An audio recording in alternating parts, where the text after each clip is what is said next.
And how does that carry over into the next book about mating? Like when I saw the mating, I said, "Oh, it just has to be, you know, sexual positions for conception." Yeah. I'm actually going to write that there's going to be two more in this series. There's one called Tantric Lovemaking, which actually isn't going to have anything about positions either. There's this guy that I know who wrote a book on Tantra, and he said he revised it and put in positions. Nobody bought it at first, but then he put in positions, and then it became a bestseller. Tantric mating, I'm talking about coming to a relationship in the same way, which is that I want to focus on what's perfect about my partner. And I want us to be able to, since everything's perfect, we want to try to create a relationship. This is tantric relating and mating, where we can talk about anything and everything. Because anything we don't talk about is going to show up in the bedroom. So everybody who's ever been in a couple knows that there's those things you don't talk about that you're still mad about. So they were rude to you at breakfast because they were grumpy, and you're still kind of in a snit about it. And maybe you have a right to be, but it hasn't been talked out. And maybe there was that time you're still mad about when they insulted your mother a year ago, and you're still kind of, every time the topic of your mother comes up, you're like kind of still mad. But you don't talk about it because you don't want to rock the boat. And all of these things eventually show up in the bedroom, or they show up in the relationship as little points of I don't like you. I don't want to be close to you. I don't feel like making love. Not tonight. I don't really want to connect. So when we set up a tantric relationship, we would say everything's perfect, everything we can talk about. Do we want to have that kind of relationship where we can talk about everything? Do we want to have a relationship where we're going to be really close, or do we not want to? Because conventional relationships, there's many things that you're told not to talk about or not to bring up. For men, it's usually their feelings. You're not supposed to talk about their feelings. And for women, or their insecurities or their vulnerabilities, and women are supposed to be pleasing all the time. I had a girlfriend once, she said, I tell every man I've ever slept with he's the best I've ever had. I said, why would you do that? She says, I want them to like me.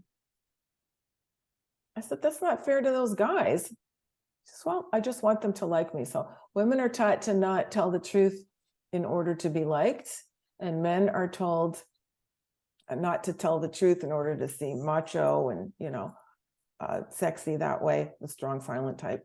This is changing a little bit for some of us, but in Tantra, we would say everything's sacred. So put it out on the table and learn how to communicate so that you can be really close and honest, because anywhere you're not close and honest is going to show up as not lack of intimacy, lack of wanting to get closer, and sex that isn't very compelling.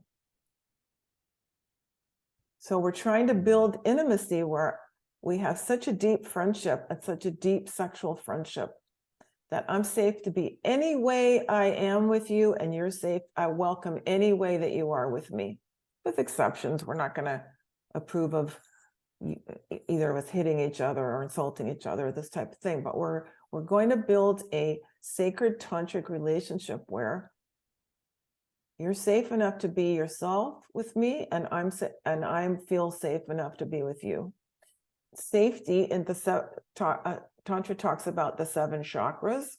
Some people, that word it's like fingernails on a chalkboard, I know. But the root chakra is all about safety. So in tantric mating, we talk about the first thing you want to establish with your partner to have a good relationship and a good sex life, because they really go together, is, and this would be actually non-sexual relationships too, you want to establish safety. So obviously people who are new in relationships need to establish safety and trust with each other. But sometimes people who've been together for 25 years are going through a period where they don't feel safe with each other. I was married to a guy for 4 years and I never felt safe with him. So this can be considered normal. This can be considered normal because we aren't taught that. Number one basic thing in your relationship is to establish a sense of safety. You're safe with me. I want to be completely safe with you. How could I create a situation you could feel more safe with me? One of the first things that Greg and I did was I told him, first of all, when we started to be, when we wanted to be exclusive, I got rid of all the other guys on my phone, got rid of their texts, got rid of their numbers.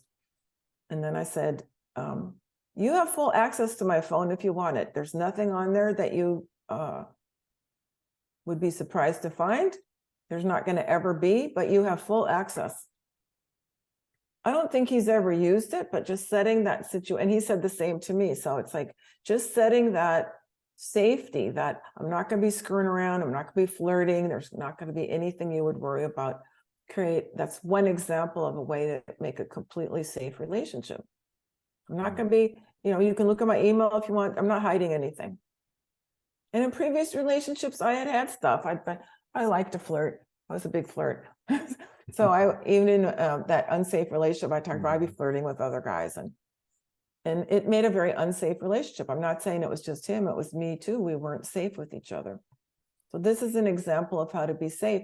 Another way to build safety in a relationship is to say, I'm sorry. I screwed up. I'm sorry. I grew up with a hypercritical father, and sometimes I fall into a mode if I'm not being conscious of being a little bit critical, and I really don't want to be that person. So if I fall into that old pattern, I'm sorry. I'm sorry. I'm trying not to be that person.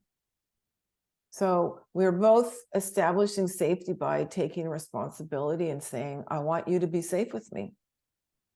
I want to build a situation of safety and trust. This builds a wonderful foundation for sex where you can feel safe, that you're not going to be laughed at. You can go wild if you want. You can gain 5 pounds. The other person's not going to throw you out, or get a few wrinkles and they're not going to throw you out. You could just be safe.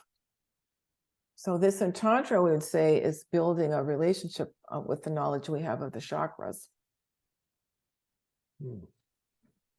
I think that's tough too for people to feel safe. I think we're all used to having our guard up all the time, looking for threats. I think you're absolutely right. And so I think that's what I try to share in my books is, at least, especially in tantric mating, is that that's the basis for everything. That if you don't have safety with a partner, you don't have anything. That's how we would see it in Tantra with the chakras. The second chakra has to do with emotions and power, and we can talk a little bit about those. But if you don't have safety with the other person, none of the rest of the stuff's going to matter, because if I share my feelings with you and I'm afraid you're going to laugh at me, which goes on a lot, it's called sarcasm or just teasing, then I'm not going to feel safe to share myself with you. I'm just going to be very guarded and not want to share a lot of stuff. And if we really want deep intimacy and the best sex possible, we want to be able to know that I can share anything. I can be anything. I can let go. I can really let go and be myself. And that makes wonderful sex when people can really let go and just let the energy flow.